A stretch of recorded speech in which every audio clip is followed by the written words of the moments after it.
Est-ce que tu as passé un bon mardi? J'espère que c'est le cas.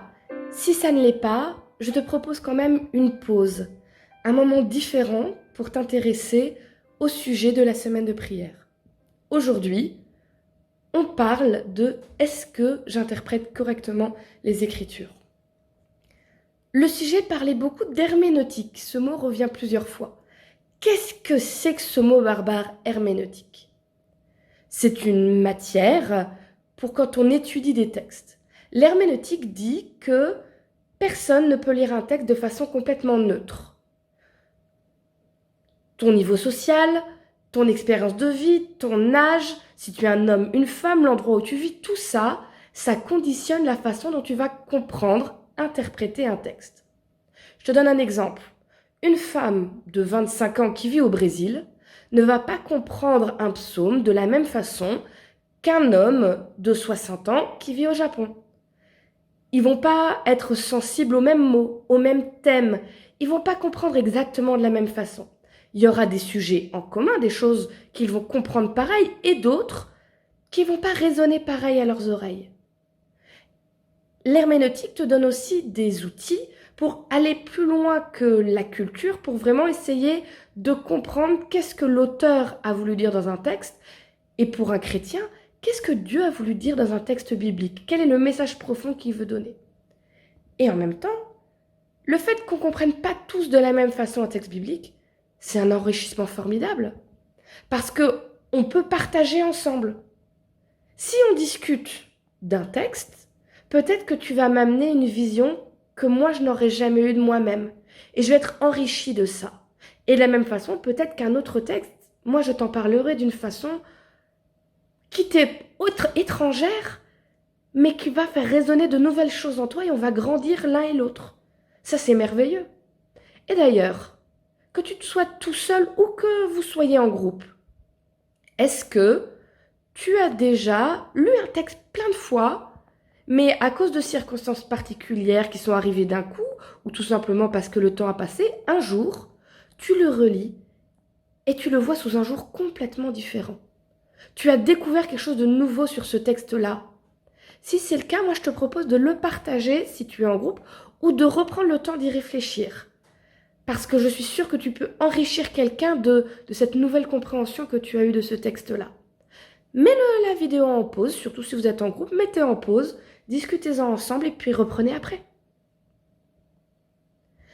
Un autre sujet qui était beaucoup évoqué dans le petit fascicule, c'était la tradition. Ils insistaient sur le fait que c'est plus important de lire la Bible et de comprendre la Bible à travers ce qu'elle dit d'elle-même que juste ce que dit la tradition. Alors je te propose une petite parabole. C'est une petite fille qui voit sa maman en train de cuisiner. La maman est en train de faire un gros morceau de viande à préparer. Elle est prête à le mettre au four.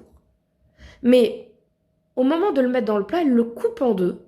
Ensuite, elle le met dans le plat et ensuite, elle met le tout au four. La petite fille réfléchit, se dit, elle a toujours vu sa maman faire comme ça. Et elle va la voir et elle lui dit, « Maman, pourquoi tu coupes la viande avant de la mettre dans le plat ?» La maman réfléchit, elle fait, « Écoute ma fille, je ne sais pas. Moi, j'ai appris à faire ce plat en regardant ma mère faire et ma mère faisait toujours comme ça. » La petite fille, quand même, elle veut savoir. Alors, elle va voir sa grand-mère. « Mamie, dis-moi s'il te plaît, pourquoi dans ce plat-là, quand on va mettre la viande au four, on la coupe avant de la mettre dans le plat ?» La mamie réfléchit. Elle fait, mais on coupe pas la viande, c'est pas la peine de couper la viande avant de la mettre au four. Mais si, je t'assure, maman, elle m'a dit qu'elle fait comme ça parce qu'elle a appris en te voyant faire. Alors la mamie réfléchit, elle dit, mais tu sais, quand ta maman, elle était petite, moi j'étais jeune mariée avec ton grand-père, on n'avait pas beaucoup de sous, on avait un tout petit appartement et on avait un tout petit four et un tout petit plat. Et du coup, quand je voulais cuisiner la viande, elle ne tenait pas dans le plat, elle était trop grande, il fallait que je la coupe en deux avant de la mettre dans le plat. Pourquoi cette histoire est intéressante? Parce que la tradition, c'est exactement ça. La tradition n'a pas toujours tort, il y a de très bonnes traditions. Le problème de la tradition, c'est qu'il y a un moment où on fait les choses pour les faire, parce qu'on a toujours fait comme ça et on arrête de réfléchir. Pour interpréter la Bible, n'arrêtez jamais de réfléchir. Continue encore et encore à te poser des questions, à aller voir directement dans la Bible pour avoir des réponses, et ne laisse jamais personne te dire « c'est comme ça parce que c'est comme ça, on a toujours dit que c'était comme ça ». Va vérifier par toi-même.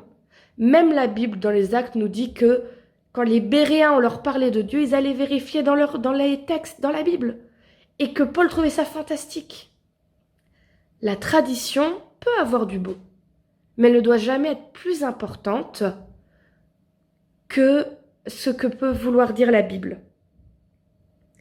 Dis-moi, qu'est-ce que toi tu peux faire dans ta vie pour éviter d'être soumis à la tradition? Qu'est-ce que tu peux mettre en place pour ne pas dépendre de « on a toujours fait comme ça ». Prends quelques minutes pour y réfléchir.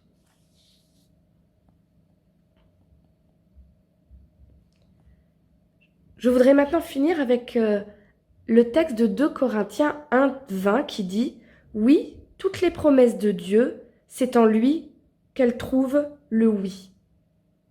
En gros, toutes les promesses de Dieu trouvent leur accomplissement en Christ. On peut étudier sa Bible des jours, des heures, voire des années, mais ne l'étudier que pour trouver plus de choses à mettre dans son crâne. Mais si dans notre étude, on ne ressort pas grandi en ayant mieux compris qui est Jésus, en ayant mieux compris le plan du salut, ça va sonner creux toutes ces études qu'on fait. Le but des Écritures, c'est de présenter qui est Jésus et de faire comprendre à l'humanité qu'elle est sauvée. Alors dis-moi, dans tes habitudes de lecture, si tu en as, dans tes habitudes d'étude de la Bible, si tu en as, est-ce qu'il y a des choses à changer? Est-ce qu'il y a des choses que tu pourrais améliorer pour grandir devant Dieu, pour mieux le comprendre? À nouveau, si tu es en groupe, discutez-en ensemble. Qu'est-ce que vous pouvez mettre en place pour grandir encore plus par l'étude de la Bible? Quand vous aurez fini, je vous invite à un temps de prière. Il y a plusieurs sujets qui sont évoqués. Je vous propose un temps qu'on peut faire ensemble de prière. Et aujourd'hui, on va prier pour quelqu'un d'autre. Je te propose de prier pour une personne en particulier pour que Dieu t'aide à montrer à cette personne-là qu'est-ce que ça a changé dans ta vie d'avoir la Bible et de la comprendre. Aujourd'hui, ce n'est pas moi qui vais prier. Je t'invite, toi, à prier sur ce sujet. Et je vais simplement là demander à Dieu de t'accompagner et de te renforcer pour t'aider à parler à cette personne à laquelle tu as pensé. Que Dieu te garde et je te dis à demain.